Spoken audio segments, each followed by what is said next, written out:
Le Maroc ne veut pas juste de vous pour une compétition, il veut construire avec vous. Et ce réseau de détection est aujourd'hui une référence au niveau mondial. La FIFA cite la fédération marocaine comme un exemple de système de détection de talent. Les scouts marocains collaborent directement avec les clubs européens, les académies locales et même les familles. C'est un système fluide, organisé et coordonné depuis Salé. Et ce lien étroit entre la diaspora et la fédération a créé un lien plus grand que le football. Un sentiment d'unité, une fierté partagée entre les Marocains du monde entier. Les victoires du Maroc ne sont plus celles d'un seul pays, elles sont celles d'une communauté mondiale, une victoire identitaire autant que sportive. Mais le succès du Maroc ne se limite pas seulement à la pelouse.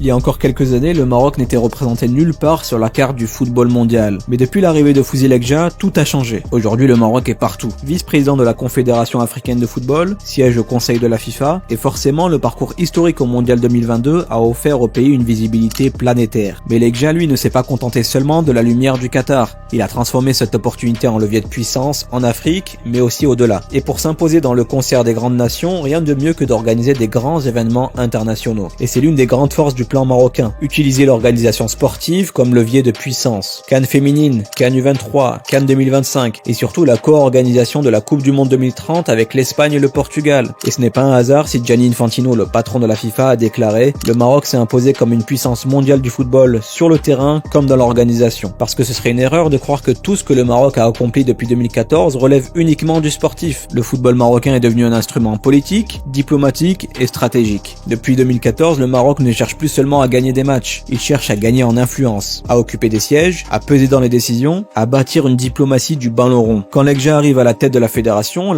est affaiblie, presque absente des grandes instances, mais lui, il a une vision. Remettre le Maroc au cœur des décisions mondiales. Dès 2017, le Maroc revient au sein du comité exécutif de la Confédération africaine de football. Le royaume n'y siégeait plus depuis 15 ans. Cet événement est à la fois sportif et politique. Le tirage des compétitions, le partage des ressources, les décisions d'attribution de tournois, tout devient en jeu. Le Maroc y participe, il y imprime son empreinte, et ce n'est pas un hasard.